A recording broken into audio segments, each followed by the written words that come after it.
Welcome to the Political Ferret Show. New content will be uploaded every Wednesday and Sunday, and if you like this kind of content, consider becoming a Patreon and help with just $1 a month to make the change possible.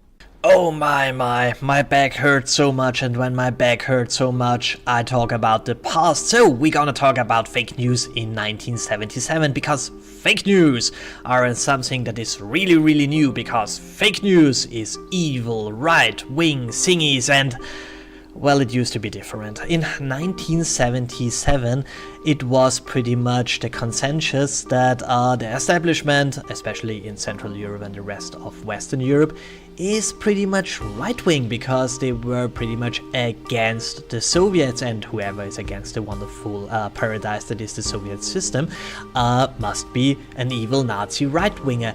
And one particularly news system that was very evil and right-wing was in West Germany, the Springer Verlag, and with his Bild-Zeitung. The Bild-Zeitung is one of the biggest newspapers to this very day, and they were known as being, well, not very fond of left-wingers. And there was one left-winger, Gunther Wallraff, who tried to get into Bild, and he did it.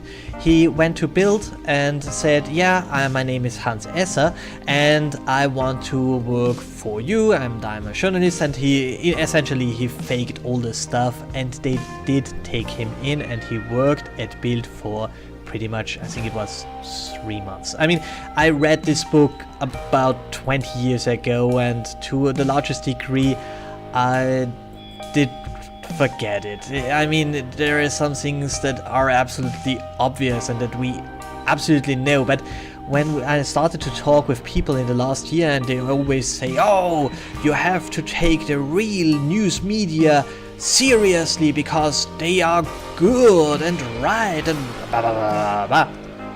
I started to remember this book, and at this point the consensus was that the whole news system is right-wing and anti-left and bad and evil, and they lie all day long.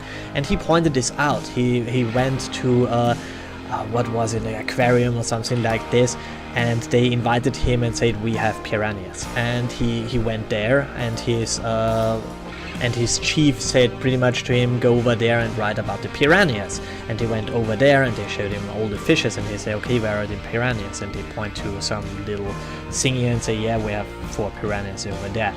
And he said, yeah, but I have to talk about them because this is why I'm here. And they said, yeah, but we tried just to lure you here and show you all the other wonderful things. And he said, but I have to talk about them because this is what people want to read about. And this is one thing when they just take one thing that is real, and then he wrote this article, and he wrote primarily around piranhas and how dangerous they are, although the people in the aquarium pointed out that piranhas are not that dangerous in reality, especially not those they have over in their aquarium.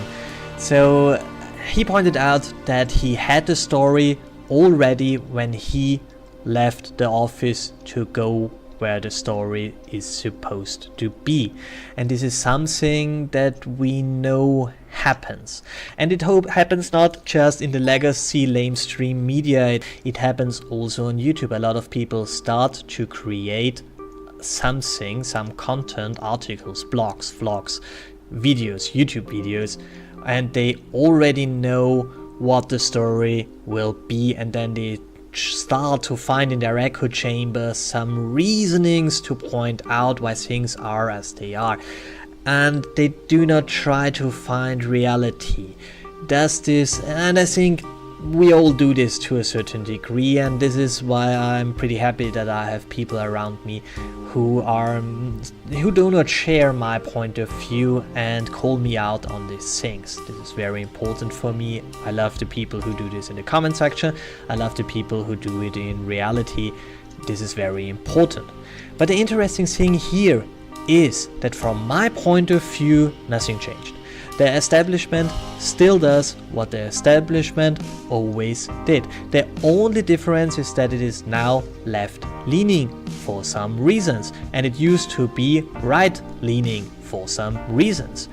I myself see myself as a centrist. I see problems in the here and now that I want to solve in the here and now. I do not care about all the things from the past and that we should go back to the past, but because in the past was everything better, as a lot of right-wingers say, and I'm not particularly interested in the left-wing futuristic utopia that might be or might not be.